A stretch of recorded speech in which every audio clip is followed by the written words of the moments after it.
Hi అండి. అందరికీ నమస్తే. Welcome to my channel.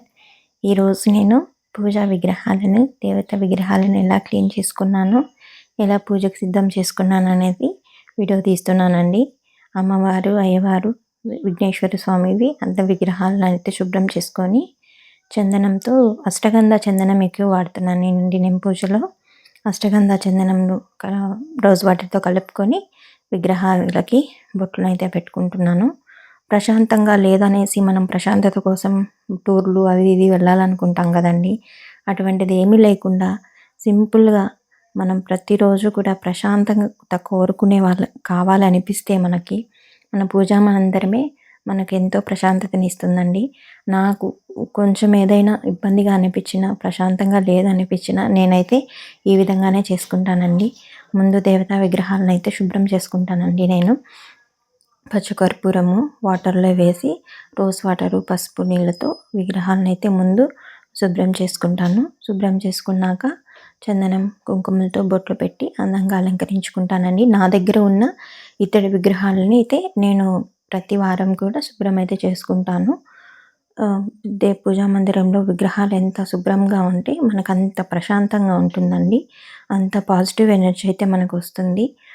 మనం చూడగానే ఎంత టెన్షన్‌లో ఉన్నా, ఎంత ప్రాబ్లమ్స్ మనం ఫేస్ చేస్తున్నా కూడా పూజా రూమ్‌లోకి వచ్చి మనం దేవతలను చూడగానే ఆ ప్రశాంతత అనేది ప్రతి ఒక్కరికి కూడా వస్తుందండి. అందుకోసం అనేసి నేను ప్రతి వారం కూడా వారానికి ఒక్కసారి ఇతడి విగ్రహాలనైతే అభిషేకం చేసుకొని, క్లీన్ చేసుకొని, నీట్‌గా శుభ్రం చేసుకునేసి చందనం, కుంకుమలతో అయితే బొట్లు అవి పెట్టుకుంటానండి. ప్రతి విగ్రహానికి పూజ చేస్తాను. కానీ ఎక్కువగా నేను శుభ్రపరచుకునే విగ్రహాలు వచ్చేసి వెంకటేశ్వర స్వామివి, లక్ష్మీ అమ్మవారిది, విఘ్నేశ్వర స్వామిది. ఈ ముగ్గురికైతే నేను ప్రత్యేకంగా ప్రతిరోజు కూడా పూజనైతే చేసుకుంటాను. ఎక్కువగా చేసుకునే పూజనైతే వీళ్ళకే చేస్తాను. అందరూ దేవత విగ్రహాలైతే ఉన్నాయి పూజా రూమ్‌లో. కానీ వాళ్ళని వారానికి ఒకసారి, 15 రోజులకు ఒకసారి అలా నేను శుభ్రమైతే చేసుకుంటాను. వీళ్ళ ముగ్గురి విగ్రహాలు మాత్రము వారంలో మంగళవారం, శుక్రవారం కాకుండా మిగిలిన రోజులు ఏ రోజు కుదిరితే ఆ రోజుకి ఆ రోజు శుభ్రం చేసుకొని పసుపు, కుంకుమ, చందనం బొట్లు అవి పెట్టుకుంటాను. పూజకి కామాక్షి దీపాలు అవి కూడా సేమ్ రోజు మరో 2 అయితే నాకు 4 ఉన్నాయండి కామాక్షి దీపాలు. వాటిని 2 ఒక రోజు అనమాట. ఒకరోజు వెలిగించిన దాంతో ఇంకో రోజు అలాగే వెలిగించాం కదా, ఆ రోజు మార్చుకుంటూ దీపారాధన అయితే చేసుకుంటాను. ముందు రోజు దీపకుందులతో అయితే మనం దీపారాధన మరుసటి రోజు చేయకూడదు కదా, దానికోసం అనేసి నేను 2 జతలు అన్నీ తెచ్చి పెట్టుకున్నాను. ఇప్పుడు మల్లెపూల సీజన్ కాబట్టి మా చెట్లోటివి మల్లెపూలు అయితే కాసాయండి. అవి కోసి పెట్టుకున్నాను పూజకి.